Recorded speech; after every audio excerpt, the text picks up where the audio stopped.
if you really want to transform it all, you got to be a person that values people. Bottom line. And if you model your business off of that, then your business will communicate it as well. The customer experience will communicate it. The team and how it interacts and communicates will embody that. And it's and constantly showing up that way. Yeah. No. I love it, guys. This has been, we have to like start slowly bringing it home, but I think we're lucky today because we normally ask our guests for action points. And since there's two of you, we're going to have 2 action points today. Woo-hoo! So I think it's wonderful. So who wants to get started? And this is, again, what are some things that the audience can implement today? Like very quick wins for people to start getting that momentum going. It could be relationship marketing. It could be team growth. It could be communication. What is something that you feel like is so important that they have to execute today? You want me to I got a couple. Go ahead, Cassie. Oh, okay. I was going to say, I think for us, the thing that you can, that was really, really important and that anyone listening can execute today is understanding their communication style and the way that others communicate. I was really, really lucky in that Jorge has such a strong background in disc profiling. So he can really like spot like my communication patterns and bring them to my attention. And it's shifted in the way that we communicate with each other because he's like, hey, I need you to communicate with me like this. You tend to do this. And it wasn't, and we have that sort of relationship where I know his personality enough that he's being direct because he cares about the progress that we're making, not trying to crush my Care Bear spirit. Right. So we've learned that about each other. And I think if you're a solopreneur or you're working with a team or you're working with outsourced, like you just can't have that mentality where it's like, this is who I am and this is how I communicate, deal with it. You're not going to get very far. You're not going to get people who want to, align with your vision and stick around for the long run. Relationship marketing works with team members as much as it does with customers. And at your heart and soul, if you take that into account, like you genuinely care about people and moving them forward. Same with your teammates, like care about them and moving them forward. We've both been environments where we've been forced as entrepreneurs to fit the mold of an employee. And that feels gross and yucky and like goes against everything in our fiber and our being. And like you talk about breaking someone's spirit, like and that comes through empathy. So I would say like the second part is if you've never heard the word empathy, Google it.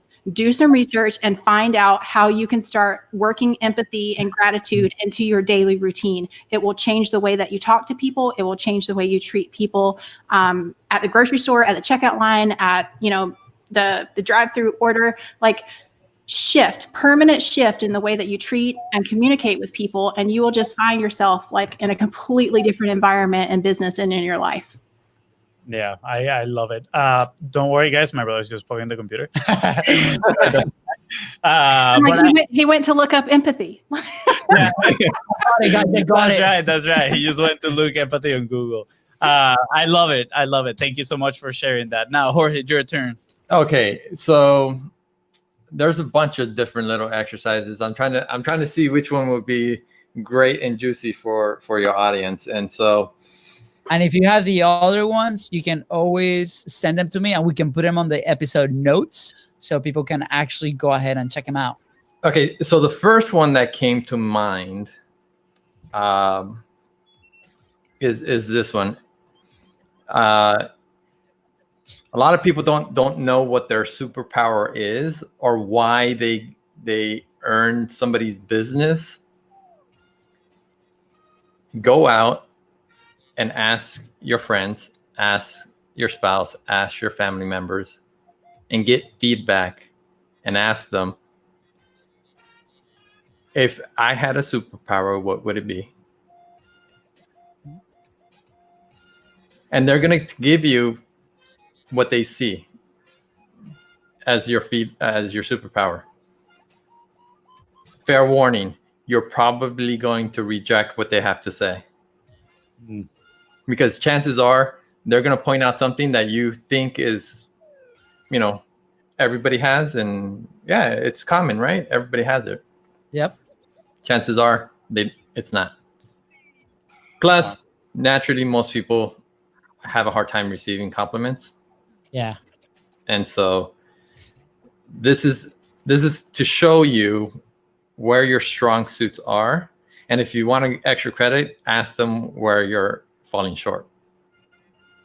That one's going to sting because you're going to want to do that one too and give it, fuck you, right back. A backhand slap. Yeah. I love this because, when we talk about content, like, I don't know what to say. I don't know what to publish out there. Dude, ask your audience. So this is literally turning that I'm putting it on you. Be like, okay, I don't know who I really am. And like, how can I help people? Right. Sometimes we don't see it. And the fact that you're like shining that light and asking people like, what am I good at? Like, what do you think I'm good at? Like, what do you see from the outside? And I think it takes a big effort for a lot of people because I feel it because I did it. Like, I did it like 3 years ago. I literally went ask my wife, which, that was an amazing moment in our relationship. But, going off what you said. And I was completely like thankful for what she had to say because, we went to the second level. It's like, okay, what do you think I need to improve on? And she's like 100% honest. And from that feedback, then you can get better. But it's like leaving that ego aside and be willing to move. So, Katie, your wife was like, here he goes. It's like a pool. I was waiting for this. let's do this. But I appreciate you saying this because I feel like a lot of people could go out. It's very simple to go do it, and you're gonna get a lot of value out of it. So, I mean, the actual steps sound simple. It's whether you're gonna be able to surrender your ego to actually go hear it. Yeah, I mean, we're so afraid of criticism. Sorry, Jorge, you were saying? And actually listen. Yeah. Mm-hmm. Listen to the affirmations, the positive stuff, but then also listen. Yeah. To the not so pretty side of things, and it may be something that's they may come back and say. They may acknowledge you and give you feedback on the very same thing. So, for example, I'll use myself as an example. I oftentimes get the feedback that, oh, you're very direct and strong, and you're like a rock for me. And then what do they turn around and say? What can you work? You're an asshole. You're cold. It's like it's the same. It might be the same thing, and it might leave you a little confused. Just know that. Yeah. When you lead with your heart, you're going to be the rock and all the positive stuff. When your ego shows up, you're probably going to have that other thing, and then they're going to acknowledge around the same area. Sometimes they're drastically different. So